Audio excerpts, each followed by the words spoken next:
নামাজ পড়ে ভাই, পড়ে না। প্রিয় ভাইরা, দারজওয়ানি তোবা করদান হাসলতে পয়গম্বরি ওয়াক্ত পীরি গুরগে জালেম মিশাওয়াদ পরহিজগার। যুবক অবস্থায় ইবাদত করা এটা পয়গম্বরদের স্বভাব।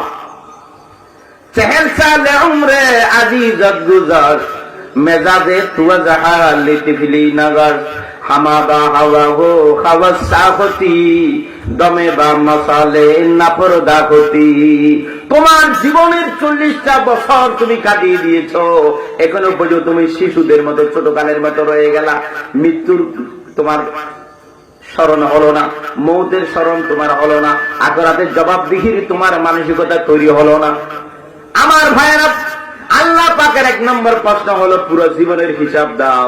2 নম্বর প্রশ্ন হলো তোমার জীবনের যৌবনকালের হিসাব দাও। 3 নম্বর প্রশ্ন হলো ওয়ান মালিহি মিন আইনা ইকতাসাবাহু, তোমার টাকা পয়সা দৌলত কোন পথ থেকে আয় করেছো, তোমার টাকা পয়সা কোন পথ থেকে আয় করেছো হিসাব দাও। নারে তাকবীর, নারে তাকবীর।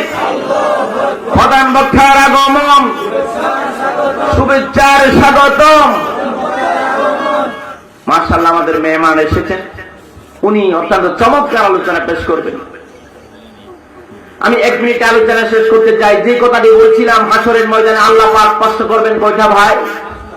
এই 5টি প্রশ্নের জবাব না দিয়ে কোন বনি আদম এক চুল নড়াচড়া করতে পারবে? খুব খেয়াল করেন, হিসাব দিতে হবে, আমরা হাজিরা দিতে হবে। 1 নম্বর আল্লাহর প্রশ্ন হলো তোমার হায়াত কোথায় কাটিয়েছো, আমার হিসাব দাও। 2 নম্বর প্রশ্ন তোমার সোনালী জীবন, সোনালী সময়, যৌবনকালের আলাদা হিসাব আমার স্পেশাল দাও। 3 নম্বর আল্লাহর প্রশ্ন হলো তোমার টাকা পয়সা ধন দৌলত জায়গা জমিন এগুলো হালাল না হারাম, কোন পথ থেকে আয় করেছো, তোমার জীবনের সম্পদের হিসাব আমারে দাও। 4 নম্বর প্রশ্ন হলো তোমাকে আমি অনেক ব্যাংক ব্যালেন্স, অনেক টাকা পয়সার মালিক তোমার আমি করেছিলাম, বিঘা বিঘা জমির কানি কানি জমির ধনাধন সম্পত্তির মালিক করেছিলাম, ছেলে মেয়েদেরকে দিয়ে এসেছো আল্লাহর দ্বীনের পথে, কোথায় কি করেছো না করেছো, পুরো জীবনের টাকা পয়সার হিসাব, খুব বিয়ের হিসাবটা আমার একটু দাও। 3য় প্রশ্ন আয়টা দাও। 4র্থ প্রশ্ন কোথায় কোথায় তুমি খরচ করেছো একটু দেখাও। 5 নম্বর প্রশ্ন হলো আল্লাহর ওয়ামা আমিলা ফিমা আলিমা, তোমার যে এলম আমি দিয়েছিলাম, তুমি জ্ঞানী ছিলা, শিক্ষিত ছিলা, আলেম ছিলা, যে যতটুকু শিক্ষিত হয়েছিল তোমার জ্ঞান অনুযায়ী কি আমল করেছো আমি আল্লাহকে একটু দেখাও। প্রিয় ভাইরা, কথা শেষ একটু কথা বলি।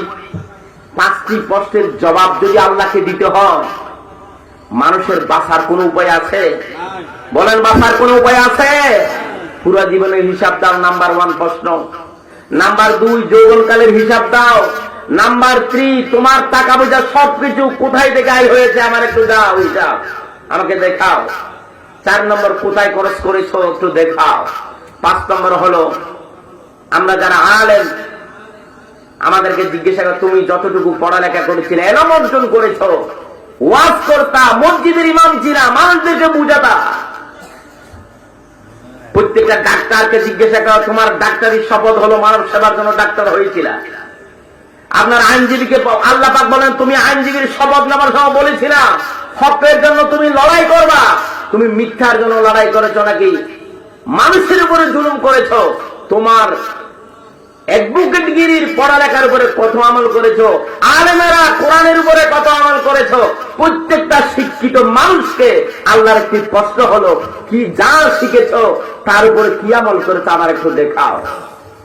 সম্মানিত ভাইয়েরা, আসুন আমরা সকলে সেই 5টি প্রশ্নের কথা জ্ঞাত রেখে আমাদের জীবনকে আখিরাতে জবাবদিহিতার মানসিকতা নিয়ে এই দুনিয়াতে আমরা সতর্ক হয়ে কোরআন এবং হাদিসের উপর আমল করে আল্লাহ রাসূলের জীবনীকে অনুসরণ করে আল্লাহর উপর পূর্ণ বিশ্বাস ঈমানকে মজবুত করে জান্নাতের পথে ইসলামের পথে চলার জন্য আমরা তৈরি আছি তো ইনশাআল্লাহ। ইসলামের পথে কারা কারা তৈরি একটু আল্লাহকে দোয়া করে দেখেন, লিল্লাহি তাকবীর। আল্লাহ আমাদের সকলকে ইসলামের জন্য কবুল করুক। ওয়া মা তৌফিক ইল্লা বিল্লাহ। ওয়া আসসালামু আলাইকুম ওয়া রাহমাতুল্লাহি।